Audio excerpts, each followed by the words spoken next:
Marcos, un honor que nos hayas abierto de nuevo las puertas de tu hogar. Gracias a Ina y gracias a ti por permitirnos entrar a esta intimidad y hacerte una entrevista. Te hicimos una entrevista el 11 de noviembre del año pasado. Recién había arrancado, estaba por tomar posesión Andrés Manuel y manifestaste tu punto de vista de cómo veías al gobierno democráticamente elegido de la Cuarta Transformación. Y ahora que estamos en el mes de junio del año 2019, tú que eres empresario y eres empresario turístico aquí de la zona de la Riviera Maya,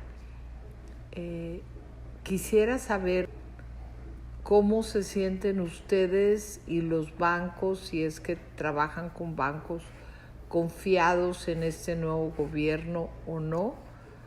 En fin, quiero tu opinión sobre el momento político desde el punto de vista empresarial que estamos viviendo ahora. Sí, mira, con mucho gusto. Primero te agradezco a ti y a tu equipo esta oportunidad de expresarme y saludo a tu público que te sigue en tu sistema de comunicación. Y se está percibiendo una crisis ahorita que se manifestó y se agudizó con el tema migrante y el presidente Trump.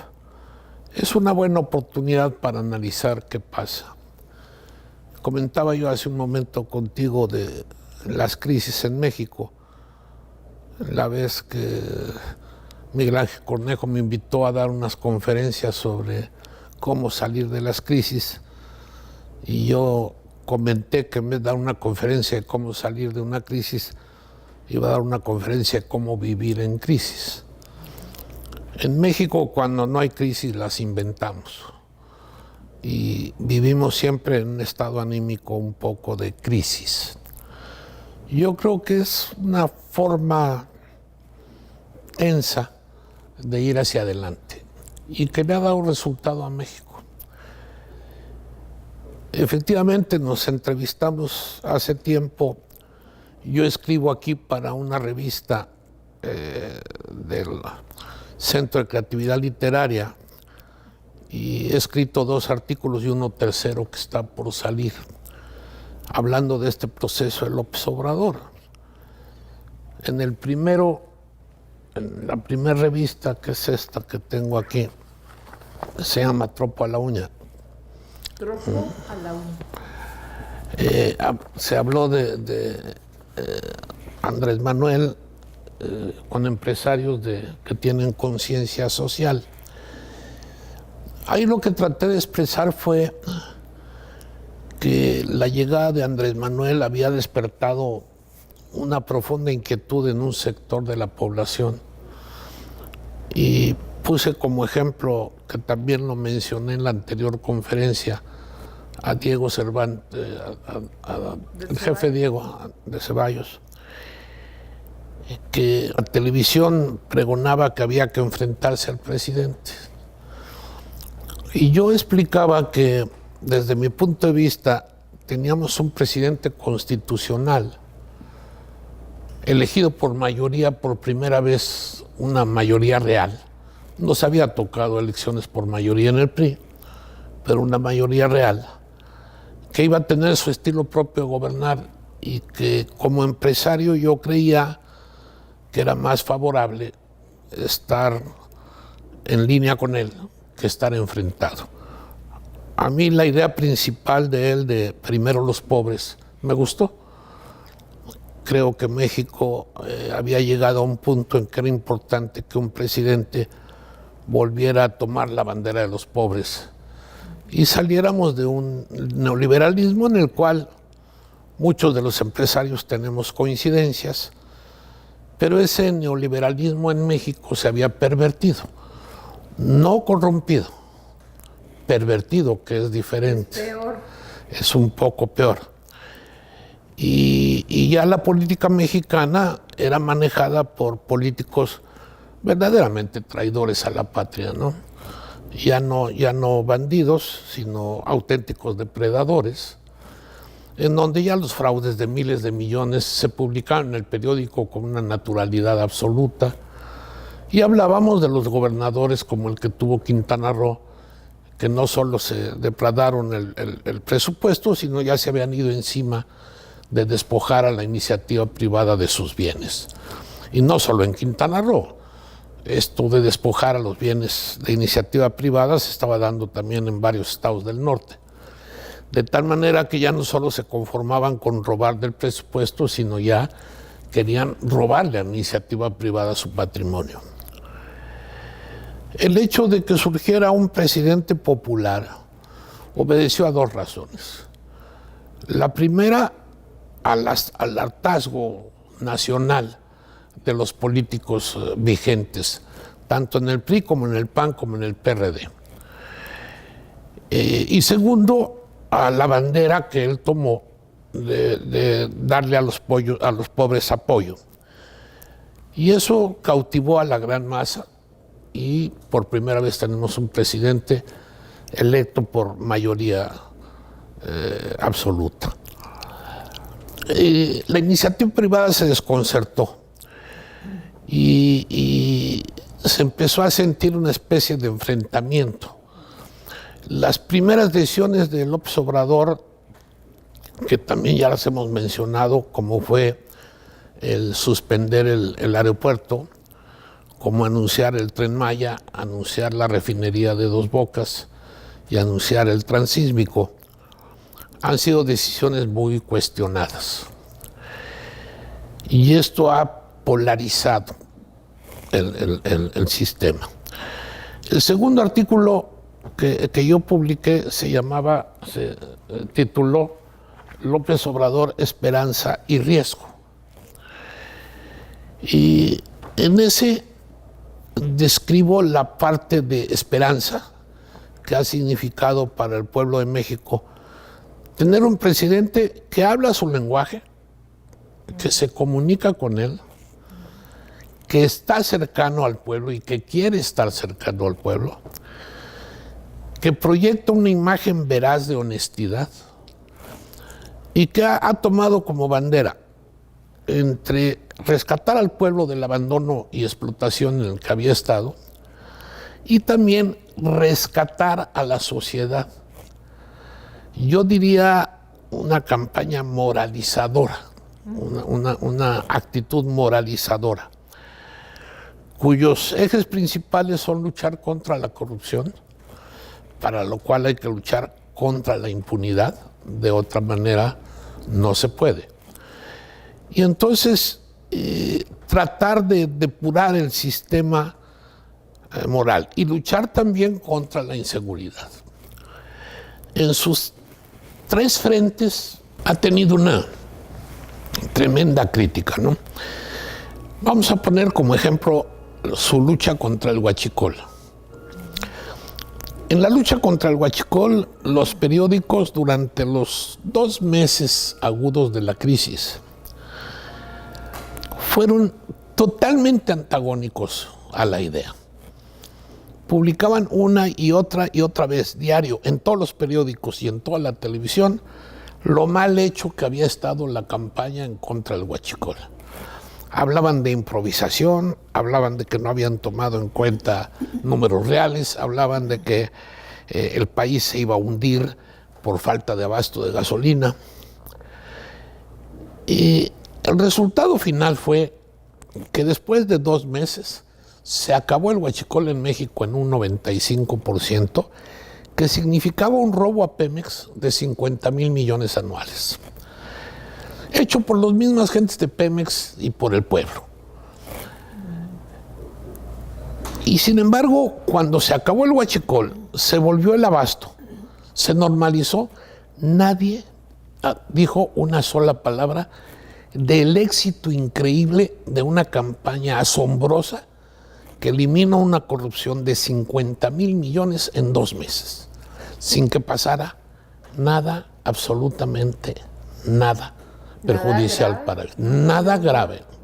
Ni un muerto fuera nada grave. Aquel accidente del pueblo, pero no fue obra del gobierno. No fue obra del gobierno, que también demostró que aquello del pueblo bueno siempre pues está por verse, ¿no? En el Huachicol estaban gentes del pueblo, apoyando al Huachicol, mucha gente de pueblo. Necesitados o no es otra visión. Y nadie reconoció ese éxito. Eso es lo que está pasando. ¿Por qué? ¿Cuál es la razón?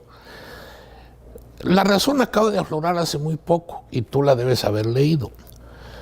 Cuando destapan los famosos moches que los periodistas han tenido a través del sexenio anterior. Periodistas como López Dóriga, que recibieron 240 millones de pesos, hasta periodistas que recibieron 1.200 o 1.200.000, que no dejan de ser 100,000 pesos mensuales. Pero los miles de millones que se distribuían de dinero en la prensa, no solo a los periodistas, a la prensa en sí misma, y los miles de millones que se iban para Televisa y las televisoras en general, él los recortó. Yo considero razonable que cualquiera al que le quitan, pues vamos a llamarle una beca de 240 millones en 6 años, pues se incomode, ¿no? Claro. Se incomode un poco. Y un dueño de empresa como Televisa, que sus acciones valían 210 pesos, estén valiendo 40, pues también se incomode un poco. Un poco. Y eso significa que tiene ahí un frente. Que lo odia. Que lo odia, que auténticamente lo odia. Lo odia porque le ha quitado ese enorme privilegio que tenían de manejar dinero incondicional, simple y sencillamente, no en comunicación, en tratar de estar limpiando la imagen de políticos corruptos que gastaban miles de millones para que su imagen en el periódico fuera repartiendo dinero a los pobres o asistiendo a un hospicio o haciendo imágenes de que estaban sirviendo al pueblo mientras lo estaban saqueando. Y la prensa y la televisión recibiendo el dinero para publicar esas imágenes teóricamente depuradoras o limpiadoras de la imagen de los políticos. Es duro que a uno le quiten un negocio así. También ha habido a través de la historia de México un sector empresarial que se ha enriquecido de grandes prebendas gubernamentales. Aflora la exención de impuestos por 200,000 millones de pesos. Con donaciones de impuestos a 100 de las empresas más ricas de México. Con donaciones que no dan ninguna explicación ni ninguna razón de por qué se llevaron a cabo. También, si yo tengo mis empresas que debo pagar 1,000 millones de pesos anuales de impuestos o 5,000 y me van perdonando 4,000, cuando me los dejan de perdonar, también me molesto un poco. También me incomodo en que ya no me perdonen 4,000 millones de impuestos que debo de pagar y me los perdonan. Entonces, no son enemigos de poco calado. Es gente muy dispuesta a invertir mucho dinero en perjudicar la imagen del que consideran su enemigo. Debemos entender que López Obrador tiene 30 años enfrentando miles de millones de pesos anuales de publicidad en contra de él. Y ese es un tema que poca gente comprende. Da la impresión de que López Obrador no reacciona, vamos a llamarle al castigo de la depredación que quiere hacer la prensa y la televisión de las cosas que hace, como que no los toma en cuenta. Como que lo ignora. Como que lo ignora. Y yo pregunto, ¿qué tipo de defensa tiene que desarrollar un ser humano que toda su vida profesional durante 40 años lo han atacado diario con un consumo de cientos de millones de pesos. Es lógico que el presidente, de alguna manera, se haya acostumbrado a esos ataques y de alguna manera se haya hecho un poco inmune, porque de otra forma estaría ya vuelto loco. Sí, destruido, ¿no? Destruido. No hubiera podido resistir. Para resistir esos ataques de toda la prensa y de toda la televisión, tiene que desarrollar un carácter y una visión particular. Entonces, bueno, esto ha polarizado las decisiones que él ha tomado. Y yo traté de explicar que no era fácil entenderlo, porque es un político que no habla el lenguaje neoliberal, no habla el lenguaje de números matemáticos económicos, habla un lenguaje moral. Cuando él sucede el accidente del Huachicol y dice en un discurso, le digo a las mamás de los jóvenes que le digan a sus hijos que no sean huachicoleros y que a ellas ya las vamos a ayudar, que no se preocupen, que les vamos a dar para que tengan de comer. Estamos hablando con un maestro de escuela, estamos hablando con una gente de una ingenuidad asombrosa y de una buena fe asombrosa, que considera que todavía hay forma de establecer un diálogo moral en una sociedad que se ha vuelto amoral. La cultura de las masas es una cultura que se ha sustentado en la destrucción de aceptar que existe una verdad única y universal. Es una cultura que se ha sustentado en la desaparición del concepto de Dios. Como tal, ahora lo común es decir, cada quien tiene su propia verdad y aquel que se expresa así parece intelectual, parece inteligente. Cada quien tiene su propia verdad, no hay una verdad única. Ese tipo de visión que además pregona que lo importante es la vida, la experiencia de hoy, aquí y ahora. No hay un futuro previsible. Lo que ha pasado en el pasado no tiene significado. Es la cultura de no leer, es la cultura de ver el aparatito diabólico mañana, tarde y noche. Es la cultura de recibir información sin procesarla. Esta cultura es muy susceptible a los medios. Cree lo que le dicen, no cree lo que piensa, porque no piensa. ¿Por qué es así? ¿Cuál es la razón? Hay una motivación para la cultura de las masas. Desde principios del siglo pasado, en Europa, antes del fascismo, se observó que el fascismo venía a través de esa nueva visión de la cultura de las masas, en donde pregonando lo que la gente aspira, como manifestando que puede ser real, la gente cree. Y la gente cree que puede transformarse el mundo y que van a tener la panacea. Y eso es lo que se llamó fascismo. El fascismo planteó eso a las grandes masas alemanas y posteriormente más allá.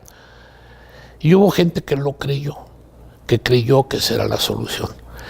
En la posguerra, durante la guerra y la posguerra, esta cultura de destruir el pasado de los cimientos europeos, que creían en la belleza, en la justicia, en la verdad, en el sentido de la vida y el sentido místico religioso de la vida, en el cual se sustentó la cultura europea, desapareció en Europa y trasminó a Estados Unidos. Y se ha vuelto la cultura casi universal. México no se quedó fuera de ese fenómeno. Fuimos incluidos en ese fenómeno de la cultura de las masas, en donde lo que importa es lo inmediato, el resultado de aquí y ahora. Dentro de esa cultura es perfectamente acomodaticio la cultura de los moches del pan, o la cultura de la estafa maestra, o la cultura de las estancias infantiles sin ninguna regulación. La cultura de los organismos descentralizados corruptos, ya no sujetos al poder porque son descentralizados y autónomos. Toda esta cultura depredadora de la sociedad es muy propicia cuando no hay valores, cuando cada quien tiene su propia verdad. Y tenemos, por ejemplo, las confesiones escritas de la esposa del señor gobernador de Veracruz, que decía: me justifico mi riqueza. Hay razones para que yo tenga esta abundancia. Yo me lo merezco. Yo me lo merezco. Yo merezco la abundancia. Entonces, claro está que cuando la gente empezamos a ver que el dinero mal habido tiene el mismo valor que el dinero bien habido, cuando mi exgobernador de este estado, su hijita cumple 15 años y le hacen una fiesta de 3,000 invitados, y la gente considera un honor ser invitada a esa fiesta, pues es donde entendemos por qué suceden las cosas que suceden. Y esa es la lucha que López Obrador decide llevar a cabo. Ese es el tema de mi tercer artículo. Es un poquito cansado, pero te voy a leer lo que es el objetivo general y los principios rectores de un plan nacional de desarrollo que plantea López Obrador. Porque aquí se va a entender la sustancia del pensamiento de López Obrador. Este fue el famoso segundo anexo que hubo del plan de desarrollo. No sé si te acuerdas que publicaron el de Hacienda y luego publicaron el anexo que publicó el presidente, en el cual él dice los principios: honradez y honestidad, no al gobierno rico y al pueblo pobre, nada al margen de la ley, por encima de la ley nadie, economía para el bienestar, el mercado no sustituye al Estado, por el bien de todos, primero los pobres, no dejar a nadie atrás, no dejar a nadie afuera, no puede haber paz sin justicia. El respeto al derecho ajeno es la paz, no más migración por hambre y violencia. Democracia significa el poder del pueblo y ética, libertad y justicia. No habla de un solo peso, un plan de desarrollo. Estamos acostumbrados al plan de desarrollo a que diga, se invertirán tantos millones en infraestructura, se invertirán tantos millones en el desarrollo de la educación, tantos millones en esto. El plan de desarrollo lo entendemos como una inversión económica y él lo entiende como una inversión moral. Totalmente, ve los 12 principios. Los 12 principios hablan de moralidad, hablan de limpiar al país de esa estela de corrupción y perversión en la cual habíamos caído. Ese es el lenguaje que no estamos entendiendo. Queremos que vuelva a hablar el lenguaje neoliberal. Queremos que nos vuelva a hablar de millones y millones y millones. Nunca lo va a hacer. La iniciativa privada pide garantías. Lee los periódicos, día tras día tras día. Para invertir queremos garantías.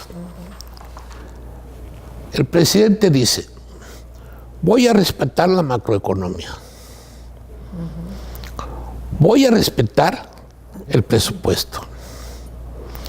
No voy a endeudar el país. Fíjate, lo dice y lo firma públicamente. No me voy a reelegir. Voy a procurar la democracia. Y soy partidario del mercado libre y la propiedad privada. Apenas surge la sombra de un arancel que pudiera poner en riesgo inclusive el Tratado de Libre Comercio, se mueve como ningún presidente lo ha hecho para eliminar esa posibilidad, para que no se vaya a dar esa posibilidad. Es un apasionado del Tratado de Libre Comercio. La gente no entiende que el Tratado de Libre Comercio es un tratado que nos obliga a la democracia, que nos obliga al libre mercado, que nos obliga al respeto de la propiedad privada, que nos obliga al respeto del espíritu empresarial, está impregnado en el Tratado de Libre Comercio que tenemos firmado con el país más poderoso del mundo, que es además nuestro vecino. ¿Qué más garantías le pueden pedir al presidente que lo que está ofreciendo? ¿O quiere que le den, yo como empresario, quiero que me dé un aval de que si pierdo dinero me lo va a regresar? ¿Eso es lo que quiero? ¿O quiero que me dé a ganar toneladas de dinero vía privilegios corruptos del gobierno? ¿A qué le llamo garantía? A mí, si me garantizan mi derecho de libertad y mi derecho empresarial de crear riqueza, no necesito más garantías. ¿Qué otras garantías puedo pedir? Tomo los riesgos que tomo en los negocios, y los negocios son un riesgo. El negocio sin riesgo es inmoral. Por eso el monopolio es inmoral, porque el monopolio elimina el riesgo. Así es. Eso es lo que lo convierte en inmoral. Pero en México, las grandes fortunas históricas, todas se sustentan en orígenes monopólicos o contubernios con el gobierno. Entonces, claro, se acaba eso y temblamos. Los empresarios queremos más garantías. No entiendo, de veras no entiendo, cuando piden más garantías que las que él da, que es respetar los principios básicos del libre mercado, de la democracia y de la libertad, son las únicas garantías que un empresario debe pedir para ser creativo y para generar riqueza. Entonces, si seguimos pidiendo garantías y por eso no invertimos, pues claro, no se está recabando lo suficiente, no está viendo el ingreso que el país necesita para los programas sociales que él tiene planteados, y todo se va volviendo complicado.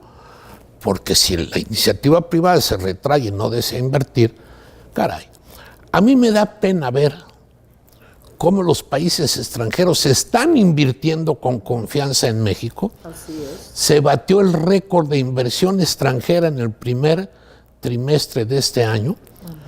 Banqueros, empresarios extranjeros ven a México con buenos ojos. La del Fondo Monetario Internacional, que es uno de los esbirros más grandes del neoliberalismo económico, se expresa extraordinariamente bien de la entrevista que tuvo con el presidente. Claro, los mecanismos corruptos del neoliberalismo, como son las calificadoras, entiende la baja de calificación a Pemex.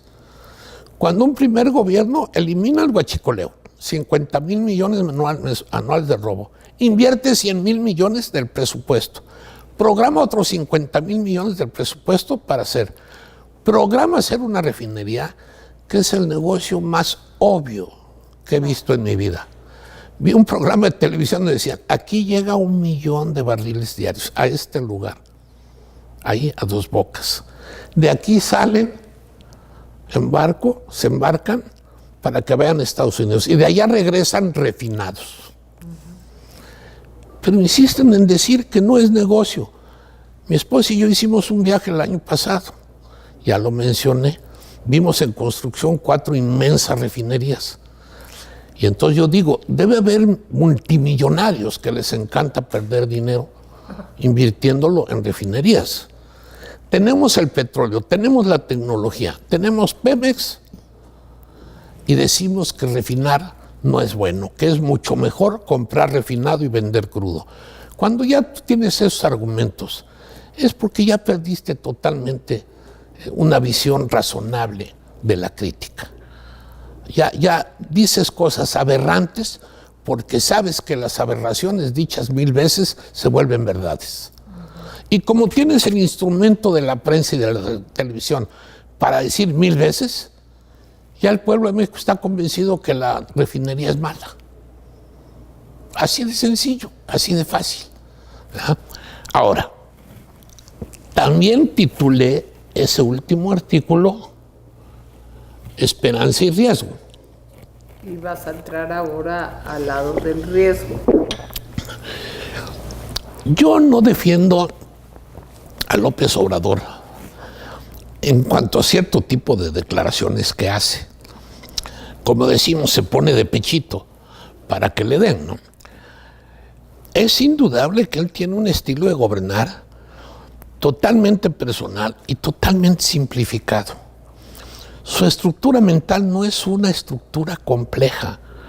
Si él tuviera una estructura mental compleja, ya se hubiera vuelto loco. Él tiene una estructura sencilla, clara, pragmática. Él quiere el bienestar del pueblo y quiere que México sea un país productivo y en desarrollo. Ama a México. Escribí una frase de la cual no creo arrepentirme después. Es el mejor presidente que yo he conocido en mi vida porque ama a México y es una buena persona. Yo creo que es el primer presidente que tenemos que ama a México y es una buena persona y honesta. Yo no quiero decir que no haya otros presidentes que pudieran haber amado o que no tuvieran ciertos toques de honestidad. Sí los ha habido, pero no con la pasión con la que él desarrolla esas visiones que tiene. Y yo creo que es un principio extraordinario para gobernar.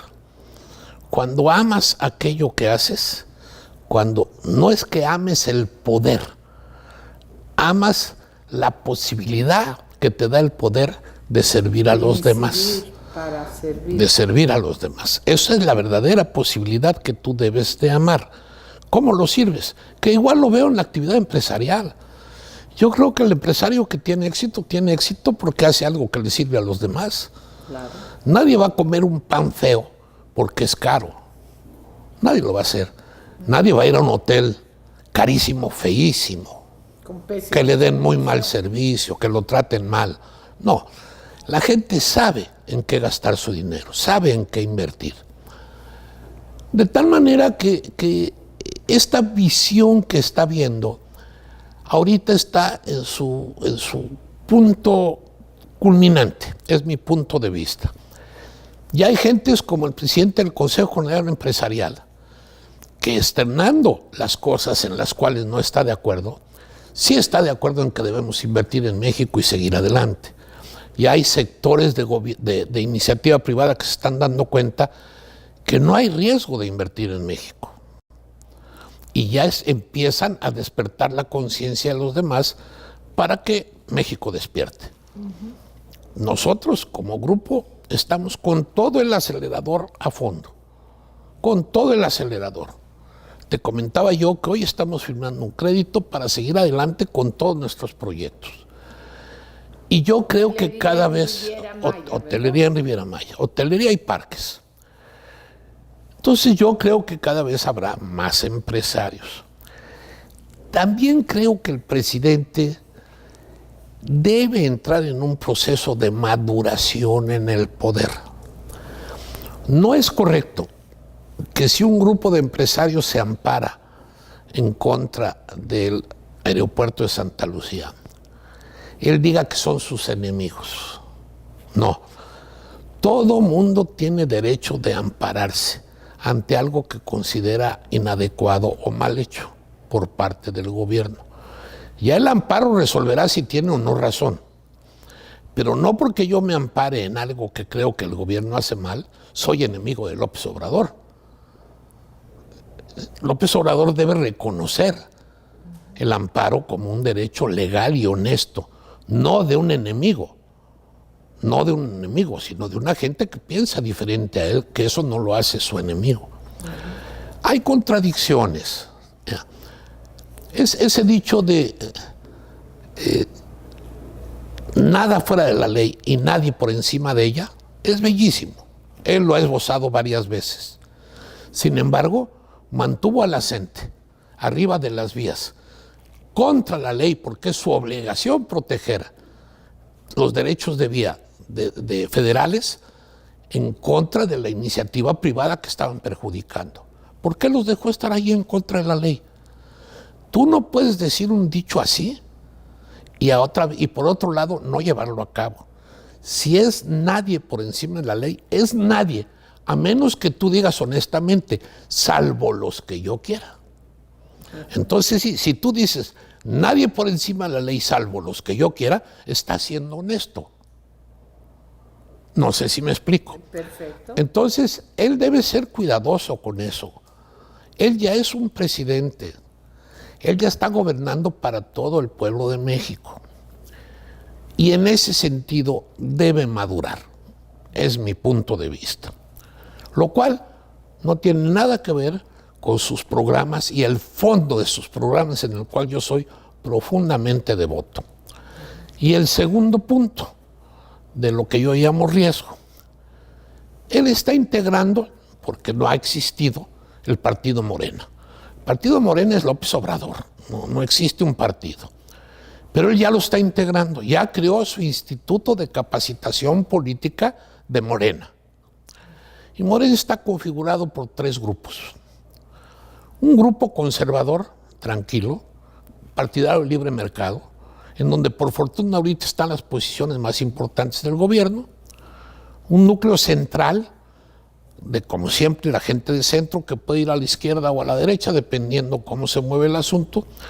Y un grupo de izquierda, entre los cuales hay radicales. Radicales de pasar leyes como la que pasaron a oscuritas del Departamento del Distrito Federal en el Congreso, en donde al inquilino lo hacían prácticamente dueño de la casa que rentaba. Si tú rentabas un departamento o una casa, prácticamente perdías todo derecho sobre esa propiedad, a favor del inquilino que rentaba. Y la pasaron. Que después de pasada se hayan dado cuenta la gente y reaccionaron con violencia y la retiraron y ya la están modificando, no quiere decir que no la pasaran. No se te olvide que las fuerzas de izquierda están formadas por gente, primero, idealista. Gente que le duele la injusticia de los que tienen mucho y los que tienen poco. Gente que es activista. También normalmente es gente que no tiene capacidad de agregar valor económico a su actividad. ¿Por qué? No lo sé. No son aptos para ser grandes empresarios o grandes transformadores del medio físico que les rodea. No lo son. Dentro de esas circunstancias, se presta mucho a confundir la justicia con la venganza. Muchas fuerzas de izquierda vienen de procesos muy sufridos. Gente pobre, gente que ha sido abusada, gente que no ha tenido justicia en su vida. Anhelan justicia, pero luego lo buscan a través de la venganza. Está demostrado 1 y 100 veces que no se puede repartir riqueza sin producirla. No se puede repartir riqueza sin producirla. Los mecanismos que se han desarrollado en el mundo para producir riqueza se llaman sector empresarial. No ha habido nada que sustituya al emprendedor particular para generar riqueza. En 10,000 años de historia occidental, la riqueza se genera con el trabajo. Es algo que les cuesta un trabajo a las gentes de izquierda inmenso entenderlo, porque ellos consideran que la riqueza es solo la especulación o la plusvalía. No, la riqueza es el trabajo. Sin trabajo no se genera riqueza y no hay nada que repartir. Esos sectores de izquierda que no creen en eso, destruyen, reparten la riqueza existente, basados en principios como que es más fácil que un camello cruce el ojo de una aguja a que un rico se vaya al cielo. Todos los ricos son pecadores y hay que quitarles lo que tienen para repartirlo entre los pobres. Ese sector de izquierda que está ahí refugiado en Morena es un peligro para México. Pero ese peligro, ¿cómo se neutraliza? ¿Con insultos, con gritos, con pataleos? No. Se neutraliza con una oposición consciente.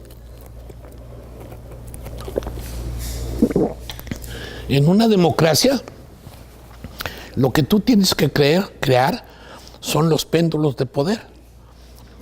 Nuestro famoso periodo de estabilización de la posrevolución, en donde había un presidente un poquito de izquierda y un presidente un poquito de derecha.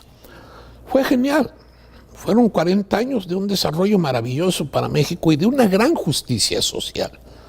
Se pierde el péndulo cuando el neoliberalismo se posesiona, entran los tecnócratas y se acaban los factores de equilibrio. Y entonces surgen los archimultimillonarios y los archipobres. Nosotros lo que tenemos que crear, toda la gente que está preocupada con López Obrador debe aglutinarse en un partido de centro, consciente de que los valores de López Obrador en relación a lo que le está dando al pueblo son repartos justos y adecuados. Antes, casi nadie observa los proyectos de gobierno. Lo que daban los famosos proyectos de gobierno a la comunidad es casi lo mismo que está repartiendo López Obrador. Nada más que antes lo hacía con intermediarismo corrupto. Como decía un amigo mío, uno para ti, uno para mí, uno para ti, uno para mí, uno para ti. Repartían uno para el pueblo y uno para los políticos. El que parte y reparte sea la mayor parte. Así es. Y se quedaban con la mitad de lo que repartían.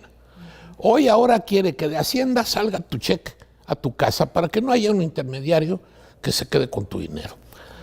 El costo es parecido. Eso es lo curioso. El costo es parecido, sin estafas maestras, pero parecido. De tal manera que sí funciona. Si un partido de oposición sale en contra de esos factores de justicia social que se están estableciendo, va a perder porque Morena va a tener 16 millones de votantes que les dan dinero. Hay que apoyar esos programas y apoyar la generación de riqueza a través de la iniciativa privada. Debe ser un partido de centro, no de derecha y no de izquierda, pero de centro con conciencia social. Hay que crear un nuevo partido, porque si creemos que del PRI o de la cloaca del PAN o del PRD va a surgir el liderazgo que renueve al país, pues estamos muertos. De una cloaca solo salen malos olores. No puede salir otra cosa. Tiene que haber un nuevo partido que surja de esa gran clase media y de la clase política que no está coincidiendo con López Obrador en sus decisiones, para neutralizar el riesgo de congresos y senados absolutos que son los que ponen en riesgo la democracia. No debemos olvidar nunca que el poder absoluto corrompe. Al más limpio lo corrompe. No es conveniente que López Obrador tenga un poder absoluto. Aunque a mí sí me gusta el poder que está teniendo ahorita, porque de otra manera no hubiera podido hacer nada. Era lo que yo quería, me iba a atrever nomás a puntualizar, que como Andrés Manuel, algunas de sus reformas son tan de fondo como simplemente no querer que continúe la corrupción. Muy difícilmente él podría, con un poder no muy fuerte como el que ahorita sí tiene en el legislativo, bueno, él es el ejecutivo y el judicial sabemos que no está con él, pero muy difícilmente hubiera podido pasar nada de sus pretendidas reformas. Y sabemos que el judicial no está con él, pero también sabemos que el judicial es el gran problema de la impunidad en México. Así es. O sea, el judicial es el estorbo más grande que tiene México en contra de la lucha contra la corrupción. En algunos países el poder judicial es votado y en México no. Así es. Lo cual es una gran debilidad. Yo creo que se debería de impulsar una ley donde los jueces sean votados, porque con esto de las designaciones de jueces está completamente fuera el poder del presidente, sí, pues los tres poderes divididos, pero también del pueblo, y resulta que somos estamos a la merced de lo que diga un juez, y ya sabemos que han dicho los jueces, incluyendo en ocasiones la Suprema Corte de Justicia, dejando libres a los peores gobernadores y exgobernadores corruptos, para no mencionar presidentes y demás, ¿no?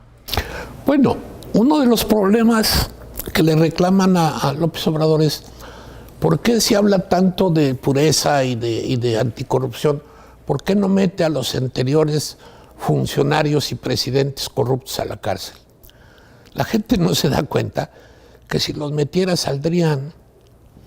La ley anteriormente no penaba el que tú le robaras al gobierno lo que quisieras. Te penaba con suspenderte tus derechos políticos, pero no te exigía ni siquiera que devolvieras el dinero. La reparación del daño. Entonces, si López Obrador gastara toda su energía en meter a unos 10,000 políticos y funcionarios corruptos del sexenio anterior, le saldrían los 10,000 después de meterlos a la cárcel, saldrían libres. Sería un absurdo que él se lanzara a perseguir gente que va a ser juzgada con la ley del momento, porque no pueden ser juzgadas con la ley de ahora. Serían juzgadas con la ley que existía cuando robaron. Saldrían libres. Aquí en el Estado, cada mes meten gente a la cárcel del sexenio anterior y cada mes salen. Es como le llaman, un carrusel, ¿no? Entran y salen, entran y salen, entran y salen. ¿Qué se gana con eso? Ninguno devuelve el dinero. Creo que de los miles de millones que se han robado han devuelto 25 o 28 millones y les han puesto multas de 8,000 pesos. Entonces, es un ridículo, es un ridículo.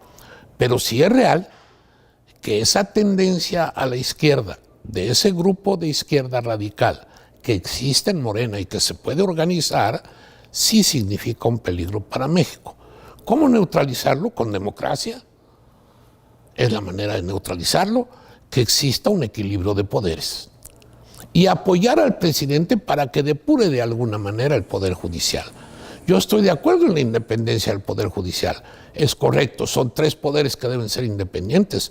Pero si sabemos que está corrupto, si ahorita un ministro de la Suprema Corte está en sospecha de haber estado coludido con el anterior presidente en negocios importantes que fueron fraudulentos, esas cosas no se pueden tolerar.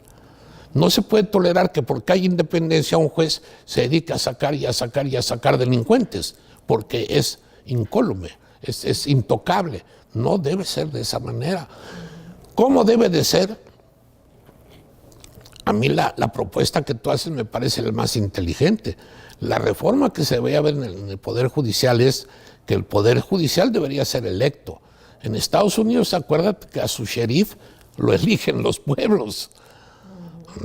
Y también eligen a sus ministros de Suprema Corte, aunque son también sugeridos por el presidente. Pero el peso de los congresos son más fuertes. Entonces, llegar a un equilibrio.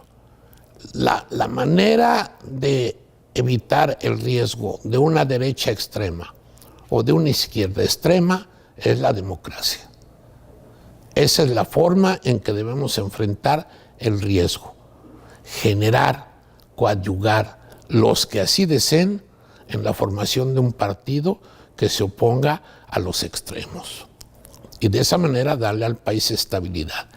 Si todos estamos con él en lo que todos queremos estar, por ejemplo, desde que soy niño oí que al gobierno se le debería adelgazar, que el gobierno gastaba mucho, que era un derroche el gobierno.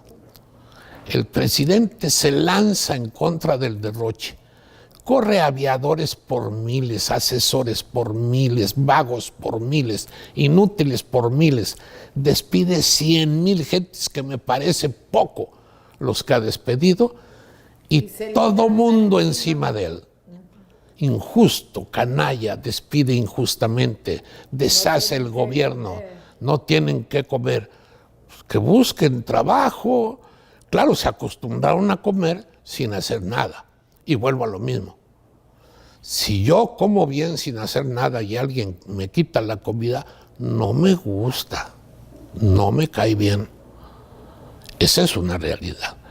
Entonces, bueno, en esta época de crisis, para mí, pues es la 27, ¿verdad? La 27 que has vivido. Que he vivido. Y no me espanta ni me preocupa. Los inversionistas, que hagamos inversión en las condiciones actuales, nos va a ir bien.